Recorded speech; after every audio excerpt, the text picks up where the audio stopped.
코스닥의 900선 하회에 이어서 저점을 계속 낮추고 있습니다. 882.5포인트까지 내려왔는데요. 오늘 시장 안에서 끝까지 투자자분들이 좀 선호하고 있는 강한 테마는 무엇인지, 하락을 이용할 만한 종목은 또 어떤 게 있는지 탑3로 골라보도록 할게요. 이상엽 이사, 유창희 본부장 나왔습니다. 어서 오세요. 안녕하세요. 안녕하십니까? 네, 안녕하십니까. 오늘 마감이 조금 무서운데요. 그 시장에서 어떤 뉴스가 있었는지 오늘의 주제부터 화면으로 만나보겠습니다. 앞서 예고해 드렸다시피 오늘 장에서 좀 강한, 그래도 살아남은 정유주가 있고요. 반대로 많이 하락해서 오늘 이 낙폭 과대 종목 중에서 좀 발굴해 볼 만한 옥석이 뭐가 있을지 두 분에 대한 이야기를 들어볼 텐데, 첫 번째 정유주부터 보겠습니다. 오늘 좀 시장이 부진한 이유가 유가가 네. 상승하면서 또 인플레 공포 있고, 그렇게 네. 되면은 이번 CPI 지표까지 확인한 다음에 FOMC에서 기준금리를 인상하면 어떡하지라는 그 우려감이 있는 거 아닙니까? 뭐 기준금리는 당장 이번 달은 안 올릴 거고요. 네. 왜냐하면 유가 상승이 물론 휘발유 가격도 올리고 전체 인플레를 자극할 수 있지만, 뭐 이게 뭐 그렇다고 해서 그러면 예전에 우리가 이제 한 그 연초에 80달러 하던 게 70달러, 60달러 이하, 60달러 초반까지 하락했을 때 네. 금리 인하한 게 아니잖아요. 그렇죠. 아, 그렇네요. 또 그러고 네, 보면. 그렇기 때문에 유가가 금리를 좌우할 정도의 그 파워는 뭐 한 120달러 넘어간다든가 그런 모르겠지만, 현재 수준에서는 뭐 당장 이게 이번 CPI의 영향은 또 제한적이다. 왜냐하면 유가가 가파르게 오른 게 물론 7월 달에도 오랐지만 최근 들어서도 오르는 거거든요. 그럼 7월 달에 오른 부분들은 8월 달에 영향을 미치긴 하겠지만 아주 크게 영향을 미칠 가능성은 제한적이지 않을까 판단하고 있습니다. 이 인플레 공포에 금리 인상까지 연결짓는 거는 좀 과하긴 한데, 그래도 유가 상승이 계속 나타나면서 100불까지 보시는 분들이 많아졌습니다. 그럼 우리가 이 유가 상승이라는 이슈를 그냥 지나칠 수는 없을 것 같은데요. 어떤 종목으로 선택을 해봐야 될지 탑3 한번 보시죠. 최근에 많이 이야기한 게 막 흥그석유와 같은 종목들이었는데, 두 분의 탑3 선택에는 S오일과 삼성중공업이 공통되어서 나타나고 있고, 이상엽 이사님 두산 에너빌리티를, 그리고 유창희 본부장님은 SK네트워크스를 각각의 탑3 세 번째 종목으로 올렸습니다. 이사님 보니까 사실 그 정유 안에서만 딱 세 가지를 갖고 올 줄 알았는데 다 다른 테마에서 하나씩 골라오신 것 같아요. 기준이 있습니까? 네, 골고루 이제 가지고 왔는데요. 네. 그 이제 S오일 같은 경우는 이제 대표적으로 이제 유가 상승에 수혜 준 거죠. 뭐 그렇죠. GS도 이제 최근에 이제 저점을 높이면서 상승하고 있는데, 그러다 보니까 이제 유가 상승, 정제 마진 개선이 이 두 가지가 모두 개선되는 포인트에 맞춰서 좀 가지고 와봤고요. 그리고 이제 삼성중공업 같은 경우는 아실 거예요. 이제 유가가 상승하면은 전반적인 분위기가 이제 조선주의 긍정적인데, 거기에서도 그러면은 조선주에서 어떤 종목, 그 모멘텀을 좀 찾아볼 수 있는 종목이다 보니까 갖고 온 건데, 카타르 LNG 2차 그 성과 인상 기대감이 있습니다. 작년에 그 1차 발주를 했고, 이번에 이제 2차 발주인데 척당 약 한 3천만 달러 인상으로 이번에는 발주가 될 것으로 기대감이 있기 때문에, 네. 이게 근데 뭐 2, 3개월 후가 아니고 지금 다음 달로 전망이 되고 있거든요. 그래서 조선주가 조금 고가에서 좀 주춤하고는 있지만 그래도 양호한 모습 보이고 있다고 이제 생각이 들고 있겠고, 그래서 두산에너빌리티 같은 경우는 유가가 워낙 상승하다 보니까 이제 대체 에너지원을 그런 수요가 있는 거죠. 그래서 최근에 우라늄 가격이 작년 고점을 넘어섰고요. 또 우라늄 글로벌 넘버 1 생산업체인 카메콘가 그 회사도 연일 신고가를 보이고 있죠. 그렇게 따지고 보면은 유가 상승 대체 에너지원, 그러면 원자력 쪽 볼 수 있어서 대표적인 두산 에너빌리티를 좀 뽑아왔습니다. 유가 상승에 따라서 우리가 기대될 수 있는 효과를 각 테마별로 하나씩 골라주셨고, 유창희 대표 본부장님하고도 네. 의견이 좀 많이 겹치는데, 그쵸. 가장 탑픽으로는 삼성중공업을 주셨단 네. 말이죠. 유가 상승에도 도움이 되고 최근에 또 실적 기대도 있었고, 그쵸. 근데 주가도 좀 방어력이 있어 보이는데요. 네, 조선주들은 계속해서 실적 턴어라운드에 대한 기대감들, 네. 저는 뭐 내년까지도 이어간다라고 보고 있어요. 내년 하반기까지? 네, 뭐 네, 네네. 네. 그래서 이제 그런 부분들이 주가에 저는 이제 좀 반영이 되기 시작했다 생각하고 있고, 그러면 이제 뭐 제가 조선사들 여러 회사가 있잖아요. 하나오션도 있고 삼성중공업도 있고 뭐 현대중공업도 있는데, 왜 삼성중공업을 가지고 나왔냐면, 앞에서 말씀하신 부분들에다가 또 추가적인 내용을 좀 말씀드린다면, 네. 해양 플랜트 수주가 좀 늘어날 수가 있어요. 그러니까 유가가 많이 오른다라면 그동안 이제 수지 타산이 안 맞으니까 해양 플랜트 이렇게 그 작업을 안 했거든요. 근데 이런 부분들이 조금 이제 작년에도 그런 이슈들이 좀 있었거든요. 그러면 이제 삼성중공업 같은 경우는 예전에 수주에서 넘기지 못한 드립식 같은 게 좀 있습니다. 그럼 그런 건 바로 넘길 수가 있거든요. 그렇죠. 그러니까 그런 부분들도 어떻게 보면은 실적에 플러스가 될 수 있는 요소들이 좀 있다. 그래서 유가가 올라왔을 때 좀 반사이익을 다른 기업들 대비해서 조금 더 누릴 수 있는 부분들이 있지 않을까 판단하고 있고요. 그리고 이제 S-오일은 마찬가지입니다. 정제 마진이 최근에 상당히 급등세를 보여줬습니다. 제가 마지막 본 게 15달러인가 16달러였었는데 아마 더 높아지겠죠. 그런 부분들도 있고 또 하나는 고배당주예요.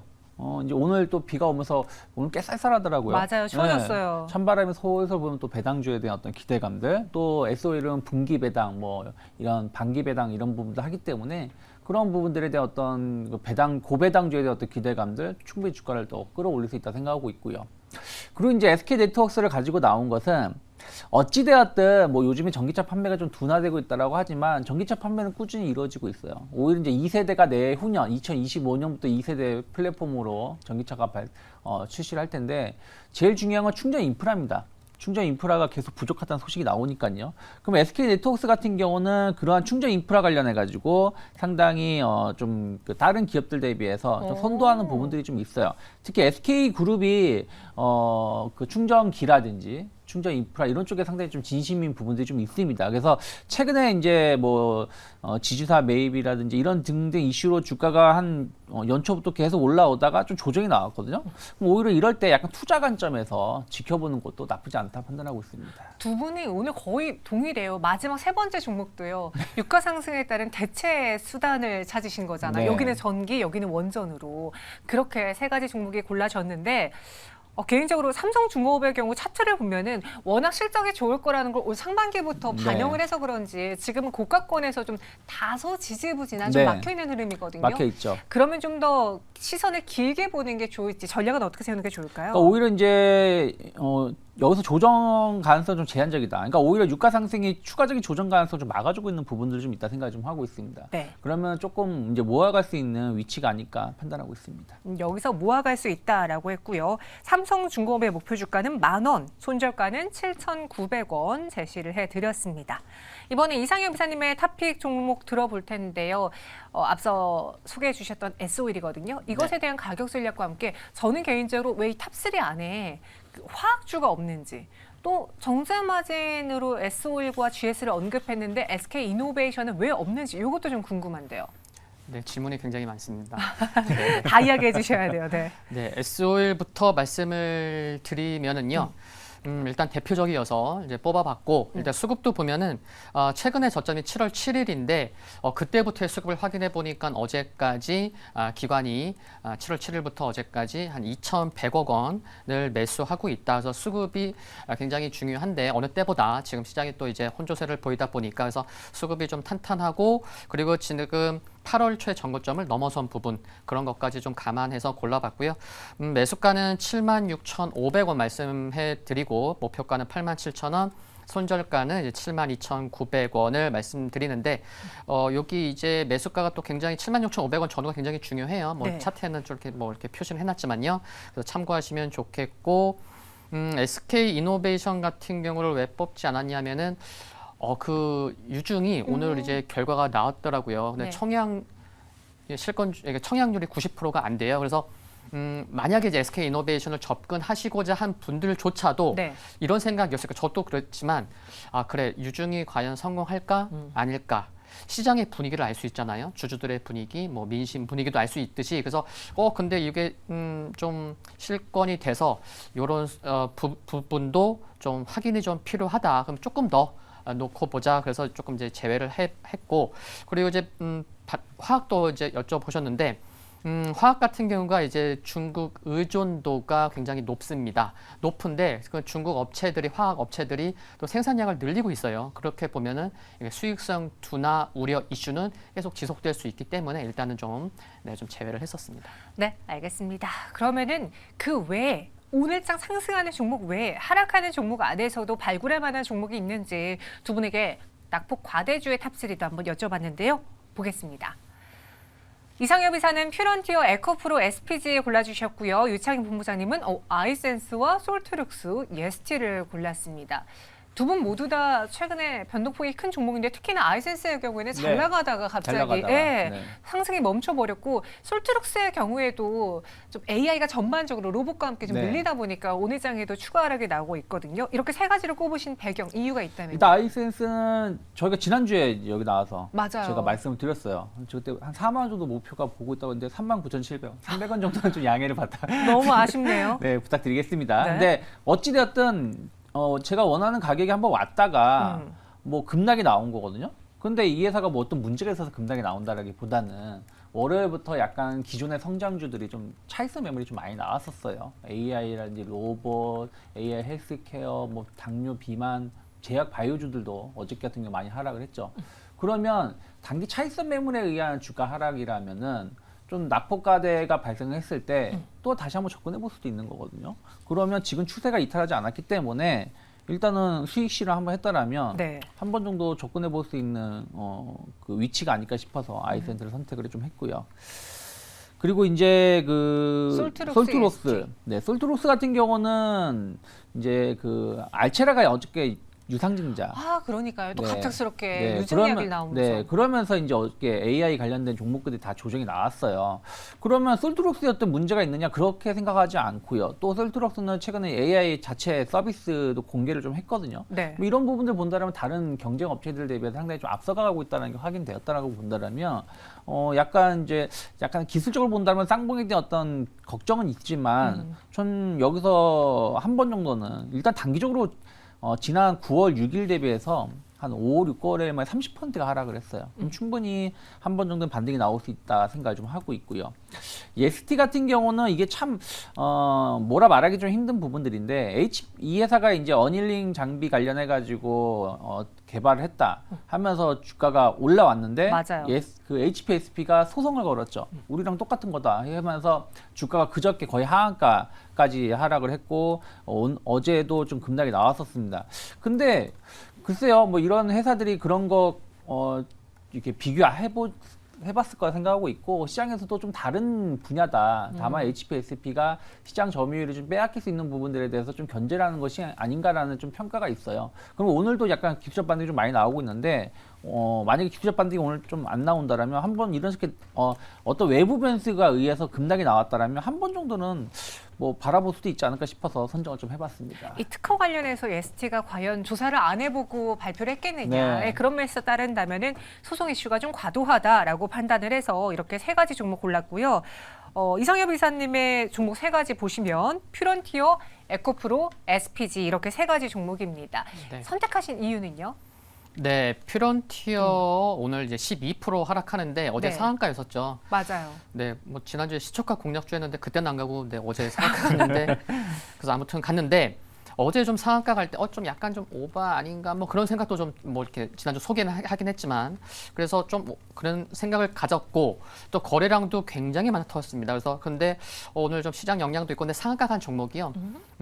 최소 그 다음 날 시작할 때 소폭이라도 갭 상승으로 시작하는 게 맞거든요. 네. 수급적으로. 원래는 그렇죠. 원래 그래야 되죠. 그러니까 상한가로 끝난 건데. 근데 오늘 네, 장 초반부터 뭐 갭하락으로 시작했던 것 자체가 조금 오늘 좀 쉬어갈게 뭐 이런 좀 이렇게 시그널이지 않았을까 생각이 드는데 어제도 좀 오버했던 것 같고 오늘도 좀 오버인 게 아닌가 뭐 그런 생각을 갖고 있고요. 이쪽 전장용 매출 비중이 커지는 것에 뭐 어제 오늘 뭐 펀더멘털이 바뀐 건 전혀 없습니다. 그렇게 따지면은 저점에서 또 좀 관심 필요하겠다라는 생각으로 또 이제 말씀을 드리겠고요. 두 번째는 이제 SPG인데 네. 앞서 약간 솔트룩스랑 좀 비슷하네요. 네, 맞습니다. 이제 로봇 AI 같이 좀 이렇게 상승하기도 했었고 같이 하락하는 모습도 있는데 고점 대비해서 물론 SPG만 이렇게 좀 낙폭이 큰 건 아니긴 한데 그 중에서도 SPG가 좀 기술력이 좀 높죠. 그리고 흐름 놓고 보면은 여러 로봇주가 좀 바닥에 있는 게 아니고 좀 고가권에 있으면서 기술력 있는 로봇주는 계속 좀 관심이 필요한 게 아닌가. 다만 최근에 좀 고점이 나온 가격이 지금 시가총액이 8천억인데 시가총액이 1조 원에서 무너졌어요. 아. 예, 그래서 좀 그런 의미 있는 시가총액에서는 좀 조정이 나오긴 하잖아요. 네. 예, 포스코 DX가 시가총액 10조에서 좀 출렁거리듯이 그렇기 때문에 좀 그런 거 감안한다고 하면은 그래 저점에서 좀 10월부터도 또 로봇 일정이 또 많기 때문에 당장은 아니더라도 좀 관심이 필요하지 않을까라는 생각을 가져봤고 또 이제 에코프로도 말씀을 드리면은 2차 전지 종목 오늘도 이제 종가 이제 뭐 90만 원 아직 정확한 건 아니지만 오늘 3% 하락했는데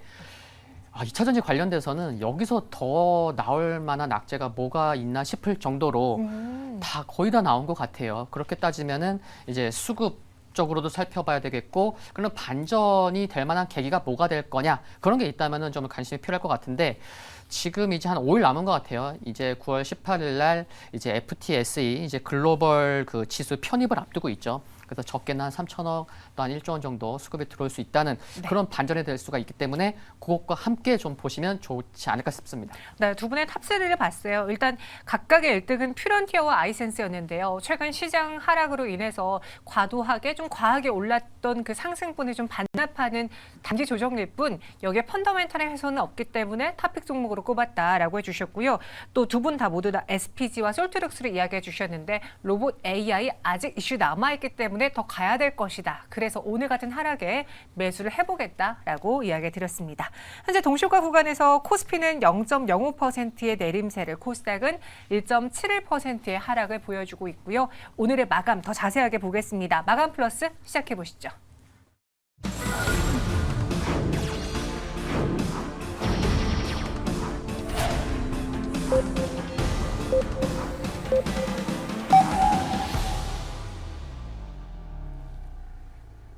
수요일 우리 증시의 장을 마쳤습니다. 그동안은 이제 시장 안에서 뭐 2차 전지라던가 반도체라던가 대장주들이 좀 조정을 겪으면서 지수가 밀리는 것 같다라는 이야기를 많이 했었는데 오늘의 경우에는 사실 거의 모든 종목들이 모든 업종들이 하락을 했어요. 코스닥 시장 안에서만 놓고 본다면 어제 하락 종목이 1000개가 넘는다고 저희가 말씀드렸는데 오늘은 1200개가 넘더라고요. 그렇게 된 상황에서 전반적으로 수익을 내기가 어려웠던 오늘 장 다시 또 유가와 인플레 공포가 우리를 힘들게 하고 있는 오늘 장 정확한 종가는 어떤지 김예술 아나운서가 전해드리겠습니다.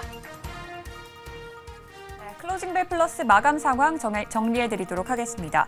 오늘 시장 코스피는 보합권에서 코스닥은 낙폭을 키우며 1%대 넘게 하락하며 882포인트로 거래를 마쳤습니다. 코스피는 오늘 상승 출발하며 시장의 기대감을 모았었지만 지수에 큰 힘을 받지는 못하고 2,534포인트로 거래를 마쳤습니다. 코스닥 시장에서는 연이은 외국인들의 강한 매도가 이어졌습니다. 외국인들은 1,400억 원 넘게 물량을 팔아내며 오늘 시장에서는 882포인트로 코스닥 시장 거래를 마쳤습니다. 이렇게 부진한 시장에 하방 압력을 가한 건 역시나 2차 전지 관련 기업들이었습니다. 2차 전지 주요 기업들 일제히 오늘도 하락하는 모습을 보였습니다. 포스코 DX 어제도 7%대 하락하며 거래를 마쳤었는데요. 오늘은 두 자릿수 하락률 보여줍니다. 11% 넘게 하락 마감했습니다. SK이노베이션도 외국인들의 순매도에 오늘 7거래 연속으로 역시 하락하는 모습을 보여줬습니다. 에코프로는 90만 원 선이 깨졌습니다. 89만 9천 원에 오늘 종가 형성했고요. LG화학 역시도 외국인들의 순매도로 8거래 연속으로 하락하는 모습을 보였습니다. 다만 오늘 시장에서는 자동차 부품 기업들이 연이은 강세를 이어갔습니다. 현대차 그룹주가 상승하자 오늘 이 부품주들도 강한 시세를 뿜어냈습니다. 대원광업 최근 보합권 움직임을 보이다가 오늘 큰 급등이 나왔습니다. 10% 넘게 상승하며 거래를 마쳤고요. 한주라이트메탈 오늘도 2거래 연속으로 급등하는 모습을 보였습니다. 그리고 인지컨트롤스 역시도 2거래 연속으로 강한 흐름 이어가며 6% 넘게 상승 마감했습니다. 그리고 오늘 시장에서 장 후반 들어서는 재건 관련 기업들도 주목을 받았습니다. 리노스 역시도 오늘 강한 상승하며 거래를 마쳤고요. 그리고 재건 관련주로 주목을 받는 SY 역시도 오늘 장 후반 들어서 상승폭을 늘렸습니다. 그리고 히림과 스맥, 유신 역시도 후반 들어서 상승 반전하면서 일제히 상승하는 흐름을 보였습니다. 네, 오늘 시장 이렇게 정리해봤습니다. 오늘 시장을 통해서 내일 시장에서는 어떤 기업들을 주목해봐야 하는지 이어서 살펴보시죠. 전반적으로 하락하는 새해 그래도 좀 오후장에 튀어 올랐던 종목이 앞서 말씀드린 것처럼 통신장비가 있었고요. 또 SY를 필두로 재건 관련주들도 오후에 또 한 번의 분봉 움직임이 나와줬습니다. 정확한 좀 종가를 보시면 코스피는 보합에서 2,534선에서 마감을 했는데요. 유창희 본부장님, 네. 오늘 이 코스피의 좀 특징을 봐야 될 것 같아요. 네. 하락하는 종목의 개수는 큰데 네. 지수는 보합으로 마감을 했고 외국인과 기관이 매수를 했어요. 또 외국인 선물에서도 매수를 했습니다. 이렇게 되면 지수가 원래는 통상 올라야지 맞는 건가 좀 왜곡된 현상인 건가 싶기도 한데 어떻게 보셨어요? 뭐 오늘 좀 아쉽긴 합니다만은 네. 엄밀히 따지면 2차전지가 좀 많이 하락을 했어요. 음. 포스코홀딩스가 3% 하락을 했고요. LG화학, SK이노베이션, SK하이테크놀로지 약간 시총에 영향을 줄 수 있는 쪽이 좀 조정이 많이 나왔죠. 그런 부분들이 있었다 생각하고 있고요. 다만 전체적으로 분위기는 나쁘지 않았습니다. 그러니까 삼성전자, 하이닉스 일단 어찌됐든 하이닉스 상승폭 많이 둔화돼 있습니다만은 상승하면서 마감했고 LG전자가 5% 올라왔어요. 그래서 전기전자, IT, 반도체가 좀 좋았고요. 자동차도 좋았습니다. 원래 유가가 오르면 피해준대. 네, 그러니까요. 현대차, 기아가 현대차가 2% 물론 임금 협상이 잘 돼서 그런 것도 있고요. 그리고 뭐 자동차 부품주들 좋았고요. 아까 우리가 말씀드린 정유화학주들도 흐름 나쁘지 않았습니다. 그리고 오늘 좀 강했었던 게 은행주들이에요. 그러니까요. 은행 보험주들이 최근에 시장이 좀 안 좋을 때 힘을 좀 내고 있는 것 같아요. 약간 배당에 대한 어떤 기대감들도 좀 있지 않나 생각을 좀 하고 있습니다. 그래서 오늘 외국인들 보면은 삼성전자 순매수, 우리금융지주, 신한지주, 하나금융지주, 금융주주사, 은행주들 대거 순매수 상위 종목군들에 들어와 있고요. 하이닉스라든지 뭐 이런 부분들도 매수가 들어와 있습니다. 그래서 약간 경기 방어주 성격을 갖고 있는 쪽에 대해서 어떤 매수가 좋았고, 다만 이제 아쉬웠던 거는 뭐 이제 그 2차전지 쪽이라든지 약간 소비주들 그리고 항공주들 아무래도 유가 피해를 가장 받을 수밖에 없는 거 아니겠습니까? 그래서 그런 부분들에 대해서의 약간 경계성 매물은 좀 나오지 않았나 판단하고 있습니다. 네, 오늘 코스피에서는 외국인 기관의 수급에 큰 문제는 없었지만 코스닥에서 외국인이 좀 많이 팔았고요. 특히 말씀하신 것처럼 2차 전지가 코스피에서는 이제 셀업체들 위주로 네. 좀 많이 하락을 했고 코스닥에서는 소재주단에서 하락이 나왔습니다. 앞서 저희가 오늘같이 하락할 때 잡아볼 종목으로 이상현 비사님은 에코프로를 이야기해 주시기도 했는데 2차 전지주들 대체적으로 어떻게 마감했는지 좀 특징과 함께 투자자분들을 위한 전략도 세워주시죠. 네, 2차 전지 살펴보면은 에코프로, BME 약보합, 에코프로가 3.3% 하락했는데 이 두 종목, 그러니까 에코프로 그룹이죠. 코스닥 시가총 1, 2위인데 시가총의 비중이 현재 11.8%. 근데 이 두 기업의 시가총액을 합치면은 한 15% 수준까지 상승했었거든요. 근데 이제 좀 많이 내려온 상황인데 요 두 종목과 또 이제 포스코 DX 시가총액 이제 한 1.8% 비중인데 한 11% 하락했고, 뭐 LNF가 20만 원을 이탈하고도 계속해서 이제 반등을 못하고 좀 하락하면서 투심이 그만큼 이제 저조하다는 거죠. 거래량도 좀 저조하고, 그리고 이제 앞에서 이제 본부장님이 이제 코스피 쪽에 2차 전지 종목군들은 좀 말씀해 주셨는데, 그래서 오늘 2차 전지에 좀 하락이 코스닥의 뭐 투심뿐만이 아니고 지수에 좀 하락 영향을 줬다라고도 볼 수가 있는데, 중요한 게요. 잠깐 여기 좀 보시면요. 네. 여기 코스닥 지수가 지금 여기 보시면 제가 두 곳을 이제 동그라미를 쳐놨는데 이게 121선이에요. 코스닥 지수인데 121선을 지난 8월 17일 날 터치하고 이때 코스닥 지수가 한 2% 가까이 하락했다가 종가는 플러스로 마감했을 정도로 굉장히 변곡점이었는데 이때 121선 터치하고 올라왔죠. 근데 이때 에코프로가 9% 상승했었습니다. 그러니까 굉장히 지수가 중요한 곳에서 에코프로가 굉장히 중요한 역할을 해줬었거든요.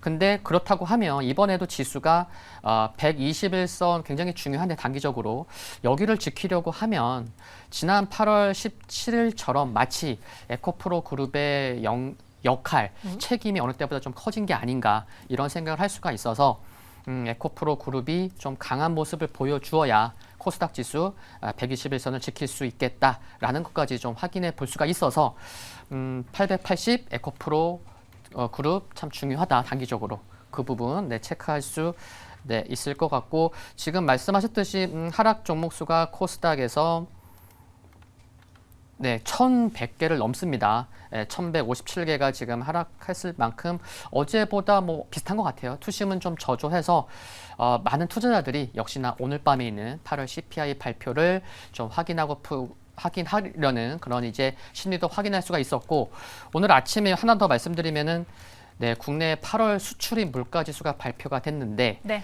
네, 8월 기준 수입 물가 상승폭이 네, 1년 5개월 만에 굉장히 컸습니다. 그래서 이것도 국내 증시에 좀 부담이 됐어서 좀 일단 오늘 밤을 지나고 내일부터가 좀 진검승부이지 않을까 그런 생각도 해볼 수 있을 것 같습니다. 네. 그리고 오늘 오후에 또 갑작스럽게 시세 분출된 게 네. 우크라이나 재건 관련주인데 보면은 뭐 히림도 좀 크게 올랐고요. 장중에 19%까지 갑자기 오후 들어서 움직였거든요. 이 재건도 혹시 오늘 시장이 좀 다소 부진하니까 네. 그냥 테마성으로 한 번씩 순환매가 돈 거예요? 아니면 좀 뉴스가 나온 겁니까? 테마성이죠. 그러니까 뭐 지금 우크라이나가 전쟁이 끝난 것도 아니고 네. 뭐 그 네옴시티, 뭐 우크라이나 재건 뭐 이런 이슈들이 좀 이제 주 초반 지난주부터 좀 이어져 오면서 좀 마땅히 지금 갈 데가 없다 보니까 이런 쪽에서 좀 매수가 들어온 것 같습니다. 그래서 오늘 SY가 21% 상당히 강한 상승을 보여줬었고요. 히림도 말씀하신 것처럼 10% 상승했습니다. 근데 그 외 나머지 종목 삼부토건 2.4% 올라왔고요. 도화 엔지니어링 같은 경우도 8.4% 정도 올라왔습니다. 뭐 나머지 종목군들 그렇게 뭐 유신 같은 경우도 4%죠. 그래서 저는 일단은 약간 이제 시장이 안 좋을 때 뭐 우리가 이제 8월달에 상당히 심했잖아요. 초전도, 맥신, 뭐 양자 컴퓨터, 뭐 양자 물리학, 뭐 이런 부분들이 막 돌아가면서 움직였었는데 지금은 이제 그런 것들이 다 끝나다 보니까 이런 우크라이나라든지 뭐 네옴시티 관련해서 약간의 수급이 들어왔다. 근데 이게 연속성을 띠기에는 뭐 SY 같은 경우는 상당히 연속성을 띠고 있지만 다른 종목군들은 좀 투자를 하기에는 좀 부담스럽지 않나 판단하고 있습니다. 네, 그래서 이 역시도 좀 테마성으로 움직인 거다라고 했고, 그럼 오늘 또 자동차 부품주들이 좀 올랐는데 대원강업도 한 10% 상승으로 마감을 했거든요. 그 외에 앞서 짚어드렸다시피 뭐 코리아 FT, 인지컨트롤스도 움직여줬는데 자동차 부품주들은 오늘 그 현대차 이슈 때문에 강했던 건지 왜 올랐습니까? 네, 그 부분도 이제 영향이 있었고요. 지금 서현이와도 오늘 뭐 5% 상승했는데 시가총액이 4천억 넘죠. 뭐 아주 크지도 않고 작지도 않은. 근데 참 기술적으로 지금 차트 보시면은 네.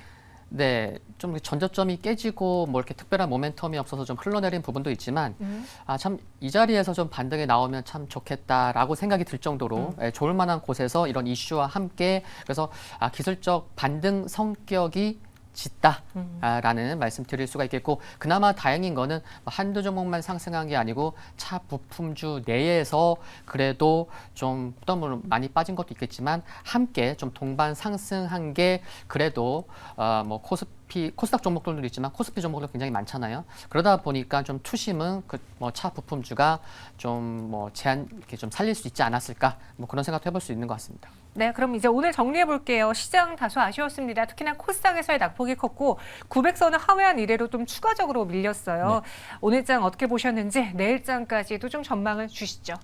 뭐 오늘 장은 좀 이제 불확실성이 좀 있었고 네. 성장주들이 좀 흔들렸다 생각을 좀 하고 있습니다. 그래서 좀 오늘 CPI도 있고 해서 좀 아쉬운 감이 좀 있었다 생각을 좀 하고 있고요. 네.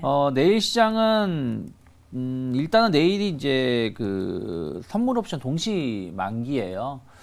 그러면 의외로 오늘은 코스닥, 중소형 어제 오늘 중소형들이 좀 변동성이 컸고 네. 대형주들은 어제 오늘 변동성이 그렇게 크지 않았거든요. 근데 의외로 내일은 또 변동성이 대형주 위주로 나올 수 있기 때문에 좀 코스피 관련된 매매를 하시는 분들 이 변동성이라는 게 꼭 하락을 말씀드리는 건 아니에요. 상승이 나오더라도 크게 나올 수도 있는 부분들이기 때문에 내일은 코스피의 변동성을 조금 대비하면서 하루를 좀 준비하실 필요가 있지 않을까 판단하고 있습니다. 네, 내일장 핵심 포인트 들어봤고요. 이상현 비사님은요? 네, 오늘 장은 좀 생각해 볼 수 있었던 게, 그래, CPI도 있고, 그래서 주 중반 이후에 좀 변동성이 커지는 거. 근데 이제 정확히 좀 이렇게 변동성이 커져서, 네. 좀 설마 했었는데, 역시나 좀 변동성이 커진 부분이 있는 상황이고요. 이제 장 끝나고 이제 수급이 확인돼서 지금 살펴보니까, 외국인보다는 기관이 단기적인 관점에서 수익률 재고를 굉장히 노리잖아요. 근데 어제도 그렇고 오늘도 코스닥에서 기관 순매수 1, 2위가 에코프로 BM이고 기관이 어제 오늘 기관 모두 이제 이틀 연속 사고 있습니다. 그래서 뭔가 에코프로가 좀 연일 하락하고 있지만 기관이 좀 매수를 하고 있는 측면을 봤을 때 아까 전에 말씀드렸던 에코프로 그룹이 어느 때보다 굉장히 중요한 역할을 좀 해줘야 된 만큼 빠졌고 변곡점에 있다. 그렇기 때문에 830포인트 에코프로 그룹의 흐름 좀 유심히 좀 예의주시하시면 좋을 것 같습니다. 네, 내일은 또 코스닥 880선 유지되는지를 지켜보자라고 정리했습니다. 오늘 너무나 아쉬웠던 하루, 특히나 코스닥이 좀 아팠던 하루였고요. 두 분 여기서 인사드릴게요. 설명 고맙습니다. 고맙습니다. 감사합니다.